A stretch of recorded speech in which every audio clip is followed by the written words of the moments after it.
Good morning to all. In the last class, we have studied about the rotation or shift of PPC.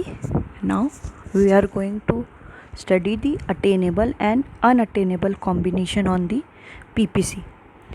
Attainable and feasible combination. It refers to those combination which can be produced with the help of the given resources and the technologies. These can be on PPC. See the diagram. On PPC, point A, B, C, D, E, implying the fuller utilization of resources. Inside PPC, that is point G and H, implying inefficient utilization of resources. Okay, attainable or feasible combination simply means कि whatever we have resources and technology, we are utilizing proper utilization of the resources. Whatever we have, we utilizing and we fuller utilization of the given resources and the technology.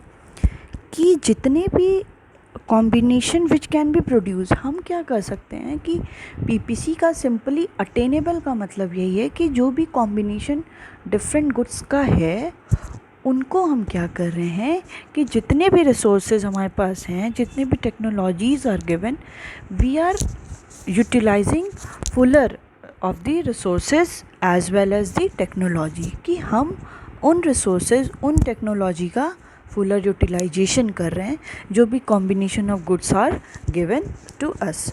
On PPC point देखिए, point A PPC curve पे देखिए, point A B C D and E are fuller utilization of resources. These point shows the fuller utilization of resources. Simply means कि जो point हमारे उसी PPC पे overlap कर रहा है, अगर कोई भी प्रोडक्शन हम इतना कर रहे हैं तो जितना हमारे पास resources और टेक्नोलॉजी अवेलेबल था हम उनका पूरा fuller utilization कर रहे हैं. इनसाइड पीपीसी हम पॉइंट क्या देख रहे हैं, G and H. These point क्या है कि inefficient utilisation of resources. Means कि एफिशिएंटली मतलब हम लोग उन रिसोर्सेज का यूटिलाइजेशन ही नहीं कर पा रहे हैं. हमारे पास रिसोर्सेज एक्स्ट्रा हैं but we have utilising less of the resources and the technology. But point A, B, C, D, E implies the fuller utilization of resources. Whatever we have, जितने भी हमारे पास resources और टेक्नोलॉजी अवेलेबल हैं, हम उनका proper utilisation कर रहे हैं. But point G and H is inefficient utilisation of resources. उनका हम एफिशिएंटली यूटिलाइजेशन नहीं कर रहे हैं. तो ये जो पॉइंट है, जो पॉइंट पीपीसी पे ओवरलैप कर रहे हैं, उस पे हैं लाइज कर रहे हैं, और जो पॉइंट आपके इनसाइड द पीपीसी हैं, दे आर अटेनेबल, मतलब उनको हम अटेन कर सकते हैं. Next is unattainable or non-feasible combination. It refers to those combination which cannot be produced with the help of the given resources and technologies. Point M and OP. These points are outside the PPC curve. See, assumption to draw PPC is no change in the availability of resources and technology. ये क्या show कर रहा है कि हम लोग क्या है कि we can not be produce with the help of the given resources and technology. कि हम क्या कर सकते हैं कि अनअटेनेबल वाली कंडीशन में जो भी हमारे पास रिसोर्सेज टेक्नोलॉजीज़ दी हुई हैं उनसे हम उन गुड्स का प्रोडक्शन कर ही नहीं सकते, क्योंकि वो क्या है, बियॉन्ड आवर लिमिट है. मतलब हमारे पास जितना रिसोर्सेज टेक्नोलॉजी अवेलेबल है उससे ज़्यादा ये डिमांड कर रहा है उन कमोडिटी के प्रोडक्शन के लिए. तो point M N O P, ये जो पॉइंट आपको दिख रहे हैं, ये सारे क्या हैं, अनअटेनेबल है. बिकॉज हमने अजम्पशन क्या लिया था कि no change in the availability of the resources and the technology. हम टेक्नोलॉजीज़ और रिसोर्सेज में चेंज नहीं कर सकते हैं. वो सारे हमारे पास क्या हैं, कांस्टेंट हैं. मींस उनमें कोई भी चेंजेस नहीं होगा. हाउएवर इफ़ रिसोर्सेज ग्रो और technology becomes better, the economy में operate to the right, but with the present given resources and techniques point line on the right of the PPC are unattainable. Okay, इसमें क्या कह रहा है कि अगर resources और टेक्नोलॉजीज़ क्या होंगी, बेटर कंडीशन में अगर हो जाती हैं, तो द इकोनॉमी में operate to the right, but the present resources and technique point lying on the right of the PPC are unattainable. अगर क्या होगा कि अगर रिसोर्सेज और टेक्नोलॉजी राइज कर गई तो हम इनके पीपीसी के राइट में जितना है हम उसको अटेन कर पाएंगे. बट हमने पीपीसी जब पढ़ा, प्रोडक्शन पॉसिबिलिटी कर्व, ये अजम्पशन ले लिया था कि resources and technologies are constant, they can't be change. So point M N O P are unattainable for the PPC curve. Attainable combination are A, B, C, D, E on PPC. These points are on PPC curve. A, B, C, D, E are attainable, and point G and H, which is inside the PPC, these all are attainable. But unattainable condition is point M, N, O, P, which is outside the PPC, and rightward of the PPC we can't attain those combination. Next is branches of economics. We have already studied in the first class, that is there are two branches of economics. First one is microeconomics and second one is macroeconomics. Microeconomics deals with the individual, single person, but macroeconomics deal with the economy as a whole, total की बात करता है वो. Subject matter of economics has been studied under two branches, microeconomics and macroeconomics.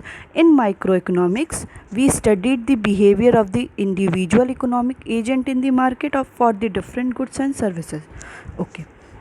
इसमें क्या कह रहा है कि माइक्रो इकोनॉमिक्स में हम किसकी स्टडी करते हैं? बिहेवियर ऑफ इंडिविजुअल, सिंगल, किसी एक की, सीता की स्टडी कर लिए, या हम लोग किसी रोहन की स्टडी कर लिए, मतलब एक इंडिविजुअल की स्टडी करते हैं. इकोनॉमिक एजेंट किसको बोलते हैं? जो प्रोड्यूसर्स होते हैं, जो कोई इकोनॉमिक एक्टिविटी कर रहे हैं, कंज्यूमर्स होते हैं, इन्वेस्टर्स होते हैं. These all are the economic agent, कि वो इकोनॉमिक एक्टिविटी करते हैं, इकोनॉमिक परफॉर्मेंस करते हैं. तो in the market for different goods and services. Individual economic agent मतलब ओनली सिंगल कंज्यूमर की बात करते हैं. For the different goods and services, वो क्या करते हैं? या तो कोई प्रोड्यूसर की बात करते हैं तो that producer will produce the goods and the consumer will consume the goods and services. So only in microeconomics we study only about the individual unit, only single. But in macroeconomics we study economy as a whole by focusing on the aggregate measures. Okay, but in macroeconomics we do not study only the single, we study as a whole. We study about the totality, whatever and whoever is present in the economy, we study all of them. The term micro and macroeconomics were given by the Professor Frisch of Norway in 1933. जो term था micro as well as macroeconomics was given by the economics.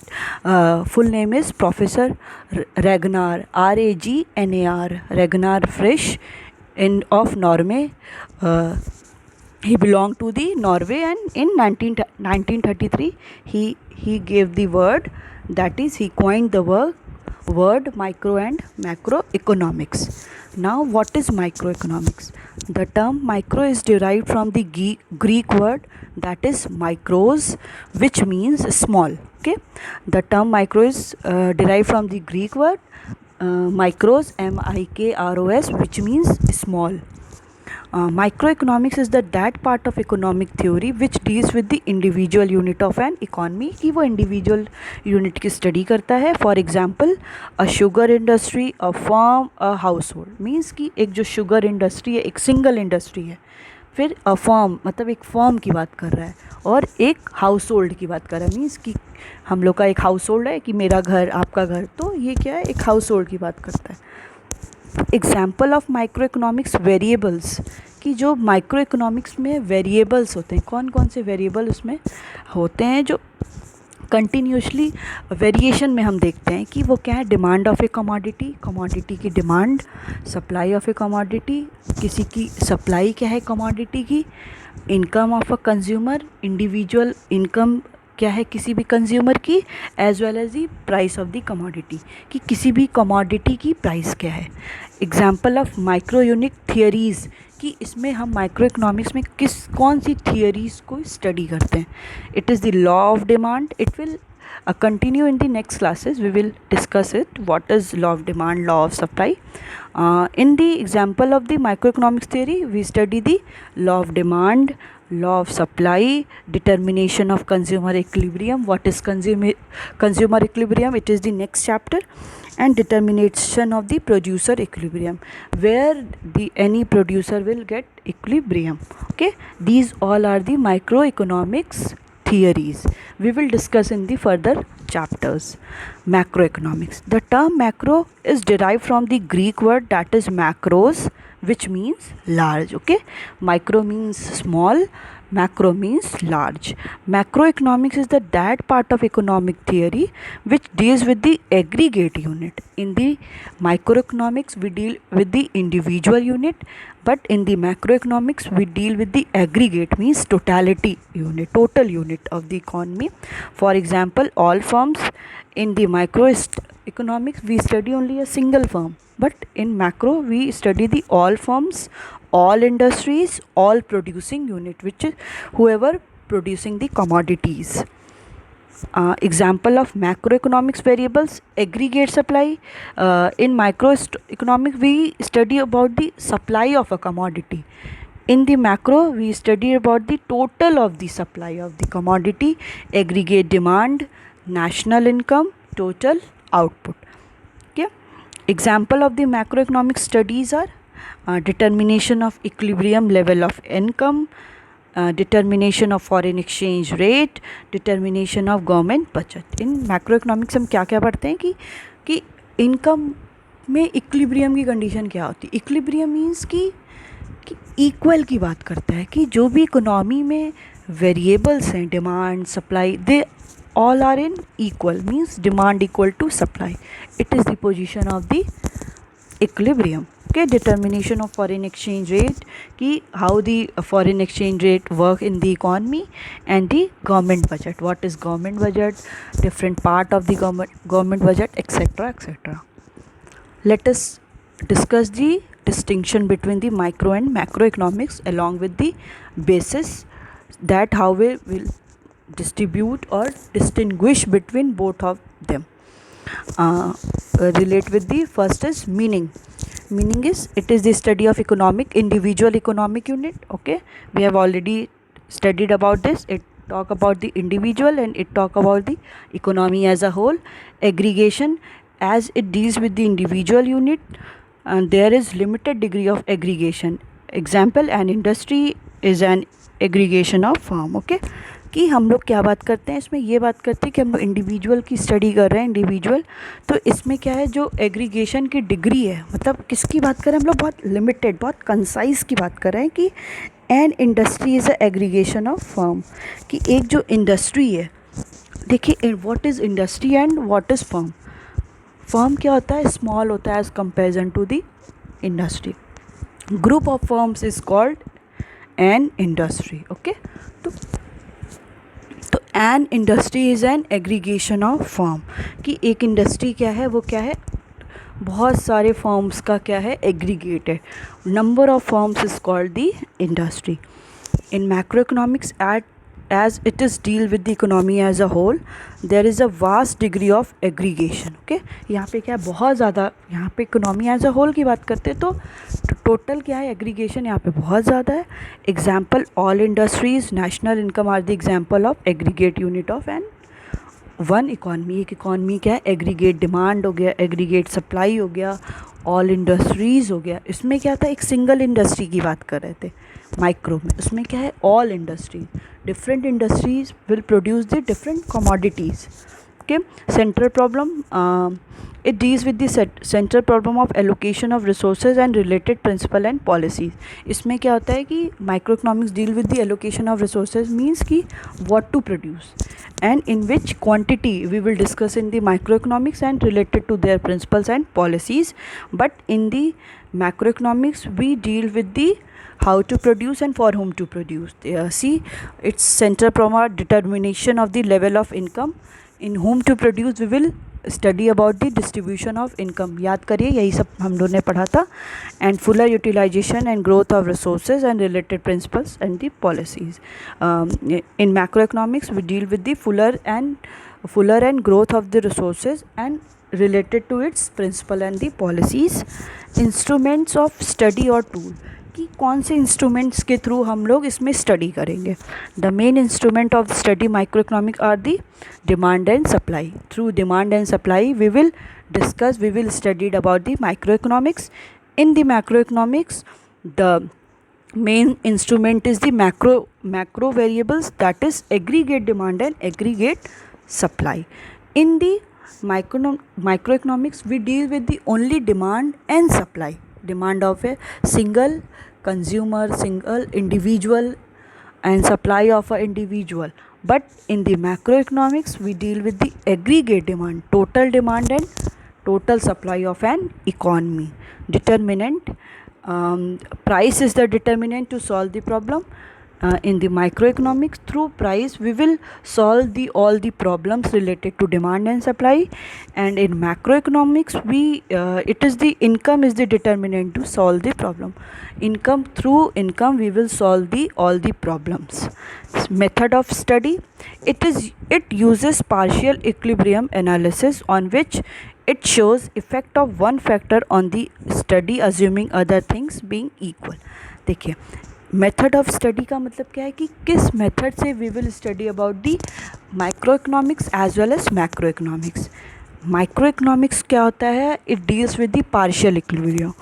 Partial equilibrium का मतलब क्या है कि इसमें हम अगर हम किसी फैक्टर्स में कोई फैक्टर में चेंज देखते हैं तो हम क्या करेंगे, एक फैक्टर में चेंज करेंगे और उससे रिलेटेड जितने भी फैक्टर्स हैं उनको हम कांस्टेंट कर लेंगे. कांस्टेंट करने का मतलब है कि जैसे हम लोग कोई भी दो में स्टडी कर रहे हैं, रिलेशन पढ़ रहे हैं, तो उनसे क्या है, ऐसा तो है नहीं कि बस वो दो चीज़ में ही रिलेशन होगा और चीज़ों में रिलेशन नहीं होगा. वो कहीं ना कहीं उसको फैक्टर्स को अफेक्ट करेंगी ही करेंगी. तो जो भी अदर फैक्टर्स हैं वो अफेक्ट करेंगे, उनको हम क्या कर लेंगे, कांस्टेंट कर लेंगे. We will discuss in the next chapters कि how we will do this. But अभी इसका पार्शियल इक्विलिब्रियम पे ये डिपेंड करता है. माइक्रो सिंपली मीन्स कि हम लोग जो भी स्टडी करेंगे फैक्टर्स के बीच में, अदर्स फैक्टर को क्या कर लेंगे, कांस्टेंट कर लेंगे. But in macro economics it deals with the general equilibrium. General equilibrium simply means कि one factor or one variable is dependent on the other variable. We cannot isolate both of them. कि हम किसी भी factors को isolate नहीं कर सकते जैसे हम माइक्रो इकोनॉमिक्स में कर रहे हैं पार्शियल में, कि एक को हम दो में चेंज कर रहे हैं और हमको क्या, और को हम से कोई मतलब ही नहीं, हमने उसको ध्यान भी नहीं दिया. बट इन मैक्रो इकोनॉमिक्स एक वेरिएबल अगर हम लेते हैं तो क्या होगा, वो डिपेंडेंट होगा डिफरेंट अदर वेरिएबल पे.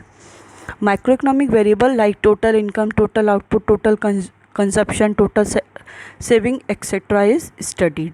ठीक, इसमें क्या होगा, टोटल इनकम को हम पढ़ेंगे, total output, consumption, total saving etcetera is studied. Alternative name, micro economics is also called price theory and macroeconomics is also called the theory of income and employment. Okay, term it is derived from the Greek word that is micros, which means small, and macroeconomic it is derived from the Greek word macros, which means large.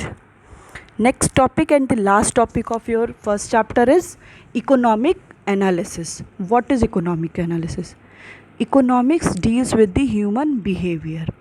When we discuss the scope of economics, we need to consider whether economics is a positive science or a normative science. Simply, economics is deal with the human behavior, in which the wants of the human is unlimited and the resources are the limited. कि economics किससे deal करता है, human behavior से. And when we discuss about the what is the scope of economics, what is the future of economics, we will go through with the positive as well as normative economics. Now study what is positive economics. Positive science deals with the things as they are. These statements can be empirically verified as these are based upon the facts. These are not suggestive in nature. They deals with the realistic situation. Positive science deals with the things as they are. Positive science जो है वो किससे deal करता है कि जैसे already things हैं, मतलब हमें जैसे वो दिख रही हैं, व्हाट इज़ व्हाट वॉज, कि वो क्या हैं क्या थी, हम उसमें हमको बहुत ज़्यादा ये नहीं करना है कि अरे क्यों है कैसे हैं ये होना चाहिए, नहीं, जो सिंपली हमें दिख रही हैं that is positive economics. These statement can be empirically verified. Means ये अगर हम बोल रहे हैं कि जो हम सामने देख रहे हैं वो है, तो ये नहीं कि बस हम ऐसी हवा में बोल रहे हैं. इसका ये मतलब है कि it is empirically means mathematically it is verified. इसको हमने मैथमेटिकली और थ्रू डिफरेंट मेथड से हमने इसको वेरीफाई किया है कि जो हम देख रहे हैं जो ये है it is truth as these are based upon the fact. ये क्या है, it is depend upon the and based upon the different facts, कि ये फैक्ट हैं, इनकी वजह से ये जो थिंग्स हैं वो जैसी हैं वैसी हम उनको अडॉप्ट करेंगे. These are not suggestive in nature. इनको हम सजेशन नहीं करेंगे, कि सजेस्टिव नहीं कि इन पे हम डिस्कशन करेंगे कि नहीं ऐसे नहीं होना चाहिए था, ये क्यों हुआ, ऐसे क्यों हुआ, नहीं. जो हमें दिख रही हैं जो हैं हमने उनको प्रूफ किया है कि ऐसी क्यों हैं, बस यहीं पे बात ख़त्म हो जाएगी. These deal with the realistic situation. ये रियलिटी की बात करेगी, कि ऐसा नहीं कि इसमें हम लोग बहुत तोड़ मरोड़ करेंगे, नहीं, जो सिंपली रियल है, रियल सिचुएशन है, only we talk about the that one. Okay, next line is don't confuse positive statement with the statement of truth. They can not be verified true as false. ठीक है, ये कह रहा है कि positive statement को statement of truth के साथ आप उसको कंफ्यूज मत होइएगा. They can be verified as true and false. इसको ऐसा नहीं है कि हमने इसको अगर बोल दिया कि जो ये है वो एकदम सही है, मीन्स कि अगर कुछ भी बोल दिया कि अगर ये यहाँ पे टेबल या बेंच यहाँ रखी है तो ये सही है, ये ऐसा ज़रूरी नहीं है. ये हो सकता है ये रखी जो है हमने इसको प्रूफ किया है, ये जो बेंच रखी है यहाँ पे वो सही है, ये है, बट हमने ये नहीं बोला कि ये जो रखी है वो एकदम सही है. हो सकता है यहाँ पे बेंच नहीं रखनी चाहिए थी. तो इट मे बी ट्रू और it may be false, but it is related to as things as they are and it is empirically verified. We can not give more and more suggestions on that topic. हम बोलेंगे हाँ ये bench रखी हुई है और हमने इसको वेरीफाई कर लिया है कि ये है, अब ये सही है या गलत है, it is not decided. So for example there is poverty in India. ठीक है, ये हमने क्या किया कि हमने पॉवर्टी को देखा, अपनी कंट्री की कैलकुलेशन किया, इनकम सेंसस लिया, देखा कि अच्छा इंडिया में पॉवर्टी है, तो हमने बस ये बोल दिया कि इंडिया में पॉवर्टी है एज थिंग्स दे आर, जो ये है. तो ये क्या हो गया, राइट स्टेटमेंट. हाँ, हमने फिर ओवरव्यू किया तो देखा पाया we got that the India has facing the poverty. Okay, next is $1 can be exchange for ₹30. फिर नेक्स्ट क्या कह रहा है कि वो एक स्टेटमेंट दे दिया गया कि $1 क्या है वो हम एक्सचेंज कर सकते हैं 30 के साथ. ये किसी ने स्टेटमेंट कह दिया, बट इसको हम प्रूफ राइट और रॉन्ग कर सकते हैं क्योंकि हम इसको एम्पेरिकली चेक करेंगे. ये नहीं कि किसी ने बोल दिया अरे नहीं ये तो सही है. जैसे ये बोला कि पॉवर्टी है इंडिया में, तो उसका उसने क्या किया, वो प्रूफ किया, वो हमें डेटा दिया कि हाँ इंडिया में ऐसी ऐसी कंडीशन है, इसलिए इंडिया को हम पॉवर्टी को कह रहे हैं कि इंडिया में पुअर ज़्यादा हैं.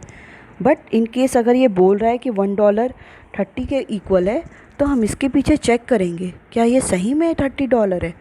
तो जब हमने चेक किया तो this we got the wrong answer कि इंडिया में $1 इक्वल टू 30 है ही नहीं, $1 इक्वल टू 70 चल रहा है या $1 इक्वल टू 60 चल रहा है. तो जो भी पॉजिटिव स्टेटमेंट और पॉजिटिव साइंस ये नहीं कहता है कि वो हमेशा ट्रुथ ही होगा, वो ये कहता है कि जो भी हम सामने देख रहे हैं वो है और इनको हमने वेरीफाई किया है, वो सही और गलत दोनों हो सकते हैं. Okay. Next is both can be verified. Therefore, any statement which is capable of empirically verification is positive statement. Okay. जिसको हम क्या empirically verify कर सकते हैं. They are all are positive. These generally relate to what is, what was under given instances. Okay. इसको हम किससे relate करते हैं कि what is क्या है, what was क्या था. ठीक है, इससे हम रिलेट करते हैं. Next is normative science, normative statement और normative economic analysis. These statement tell us what ought to be. ये कैसे स्टेटमेंट होते हैं? ये बोलते हैं कि क्या होना चाहिए. पॉजिटिव क्या बोलता है? ये क्या है, क्या था. ये बोलता है फ्यूचर की बात करता है. फ्यूचर में भी बोलता है कि ये होना चाहिए. ये नहीं कह रहा है कि ये होगा. ये वो बोल रहा है कि पॉवर्टी, तो हम इसमें ये सजेशन दे सकते हैं ना, हाँ इंडिया में पॉवर्टी कम होनी चाहिए. तो ये क्या हो गया? अगर हम ये बोले कि इंडिया में पॉवर्टी बहुत ज़्यादा है, डैट मीन्स कि ये पॉजिटिव है कि हाँ इंडिया में पॉवर्टी है. अब हम बोले नहीं, इंडिया में पॉवर्टी ना कम होनी चाहिए, बहुत ज़्यादा हो गई है, that means it is normative. तो these statement tell us the what ought to be. These tell how economic problem should be solve. इसमें ये कहता है कि ये जो प्रॉब्लम है, अगर हम बोल रहे हैं कि इंडिया में पॉवर्टी कम होनी चाहिए, तो हमको इसके साथ आंसर भी देना पड़ेगा कि हम इसको कैसे ठीक कर सकते हैं. पॉजिटिव में हम इसको, हमें सजेशन देने का कोई राइट नहीं है. हम बस बताएंगे कि इंडिया में पॉवर्टी है. इसमें क्या है, नहीं इंडिया में अगर पॉवर्टी है, आपको कम होनी चाहिए, तो हम कैसे उसको कम कर सकते हैं. You have to give the answer. These tell with the idealistic situation. ये क्या है कि एक आइडियलिस्टिक सिचुएशन बताती है कि ये होना चाहिए, ऐसा होना चाहिए, ये हमें क्या करना चाहिए, गॉड पे ट्रस्ट करना चाहिए. ये आइडियल कंडीशन बता दिया इसने. These statement can not B empirically verified. ये जो स्टेटमेंट होंगे ये वेरीफाइड होंगे कभी नहीं, कभी नहीं ये वेरीफाइड होंगे. क्योंकि अगर कोई बोल देता है कि हमें गॉड पे ट्रस्ट करना चाहिए, इसको हम एम्पिरिकली वेरीफाइड नहीं कर सकते, होना चाहिए कि नहीं होना चाहिए, या पॉवर्टी होना चाहिए. हमें क्या करना पड़ेगा कि सबसे पहले इसको वेरीफाई करना पड़ेगा. जो वेरीफाई हम कर सकते हैं वो पॉजिटिव है. जिसको हम वेरीफाई कर ही नहीं सकते, उसको हम लोग क्या कर सकते हैं, वो स्टेटमेंट आपके नॉर्मेटिव होंगे. These are the suggestive in nature. इनमें हम क्या कर सकते हैं, सजेशन दे सकते हैं कि हाँ इसको ऐसा होना चाहिए. इसमें अगर हम कुछ अगर और कंट्रीब्यूशन करेंगे, लोगों को एम्प्लॉयमेंट प्रोवाइड करेंगे, तो क्या होगी, पॉवर्टी इंडिया की कम हो जाएगी. या एम्प्लॉयमेंट, लोगों की इनकम बढ़ा दी जाए, स्टैंडर्ड ऑफ लिविंग इंक्रीज़ कर दी जाए. अनइक्वल डिस्ट्रीब्यूशन ऑफ इनकम जो हो रहा है कि rich become more richer, poor become more poor, अगर ये सारी डिस्क्रिपेंसीज अगर हम हटा देते हैं तो there will be less poverty. तो ये आपका क्या हो गया, this is suggestive in nature, कि हम लोग इसमें सजेशंस दे दिए. These pronounce value judgement. इसमें क्या कर सकते हैं कि हम वैल्यू जजमेंट कर सकते हैं. मतलब हम इस पे जजमेंट कर सकते हैं कि करना चाहिए, नहीं करना चाहिए, ये होना चाहिए, नहीं होना चाहिए. These statement whether different mechanism to solve economic problem are desirable और नॉट. इसमें क्या है कि ये स्टेट जो होता है वो ये डिफ़ाइन करता है कि जो भी डिफरेंट मैकेनिज़्म है, जो डिफरेंट हम ले रहे हैं, वो क्या कर सकते हैं, वो डिफरेंट इकोनॉमिक प्रॉब्लम को सॉल्व करने में डिज़ायरेबल हैं. अगर कोई प्रॉब्लम आई है तो उसको हम सॉल्व कर सकते हैं कि नहीं, इन सारे से ये रिलेट करता है. For example, unemployment is better than poverty. यहाँ पे ये कह रहा है एग्ज़ाम्पल कि हम क्या कह रहे हैं, अनएम्प्लॉयमेंट क्या है, बेटर देन पॉवर्टी. पॉवर्टी से होने से अच्छा है कि अनएम्प्लॉयड हो जाओ.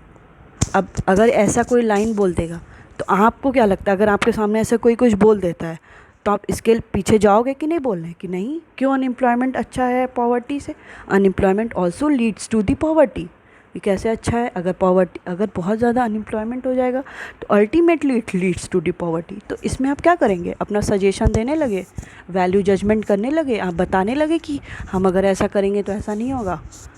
ठीक, तो ये क्या हो गया, आपका नॉर्मेटिव हो गया. Rich person should be taxed more. अब अगर कोई रिच पर्सन के सामने ये बोल दो कि रिच पर्सन जो है उनको बहुत ज़्यादा टैक्स देना चाहिए, तो वो क्या आपको ऐसे ही छोड़ देगा कि अरे ये तो सही बोल रहा है, नहीं.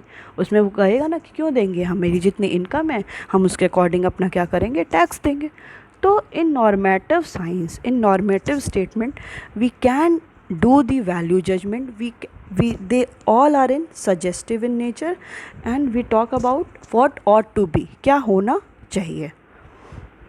There is difference between the positive and normative, meaning these are the statement which are verifiable. क्या होते हैं, ये verified कर सकते हैं. These statement which are not verifiable, we cannot verify the all the statement in the normative description. These statements describe what is, what was under the given circumstances. We talk about the what is and what was, and in normative we talk about the what ought to be, क्या होना चाहिए. Capability of the verification. These statements are capable to empirically verified. Okay, all the positive statements are empirically verified, but in normative we cannot capable to verify all these statements. Value judgment. These statements do not pass any value judgment. In the positive we cannot do any value judgment, but in the normative we can give our suggestions, opinions according to that matter or that topic. Last is function. Positive statement study how different mechanism functions to solve economic problem. All the positive statement deals with the how the different mechanism, what are the different mechanism functions, how they function to solve the economic problem, how we can solve the economic problem. In normative statement, whether these mechanism are desirable or not, we only deal with the these mechanism are desirable or not. But in positive we can say that the how we can solve all the problems. These all about the first chapter. In the next class we will start the next topic, next chapter.